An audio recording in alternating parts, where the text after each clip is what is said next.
smallest question in your mind was actually the beginning of something far bigger than you imagined. We have all had those moments, sitting in a classroom, walking down a street, or staring at the stars, when a random thought enters our head. A thought that no one told us to think about. A question with no exam waiting or no marks attached.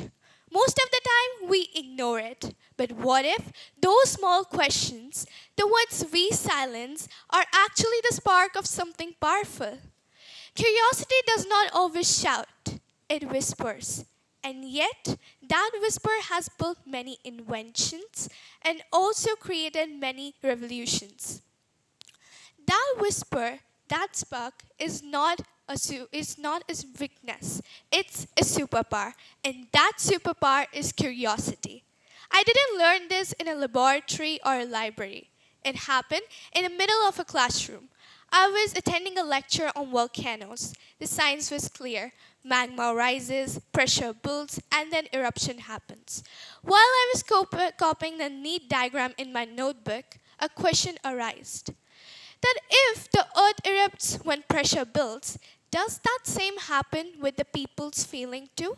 Although I didn't raise my hands because I felt it wasn't the right question to ask in a science class, but that question never left me.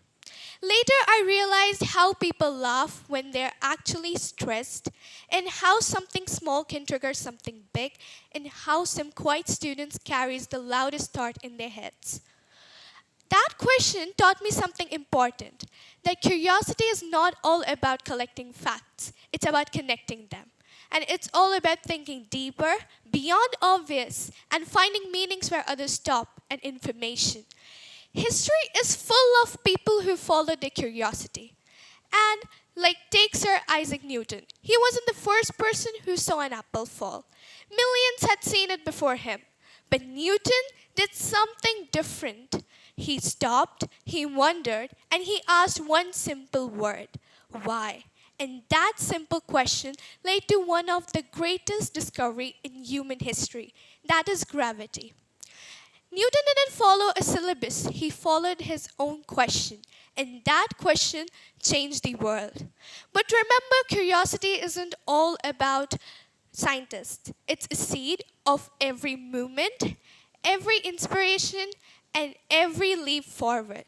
Like a poet looks at pain and asks, what if I could tell the world how it feels?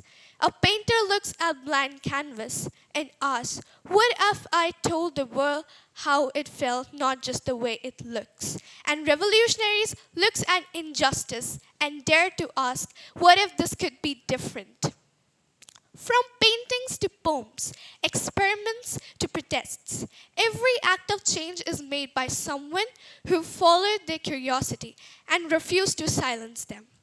It's rightly said by Albert Einstein that the important thing you can do is to not stop questioning. And I totally agree with this. Because curiosity is not all about shaping it. It is about expanding us who we are. Because it's changed the world the way I learn. I started noticing more, exploring more, and started asking more questions, even if they felt unusual. And it made me realize that learning doesn't stop at the end of a chapter or at the end of a test paper. It begins when you dare to follow the small voice in your head, the ones that says, what if? That simple insight has its own impact. It made me more aware, more connected, and more open. So, the next time any question appears in your mind, don't just brush it away, because it might be the beginning of your next creation and your own quiet revolution. Because in the world full of answers, the bravest thing you can do is to ask them. So I'll leave you with this. What next question is taking you to go somewhere big? Thank you.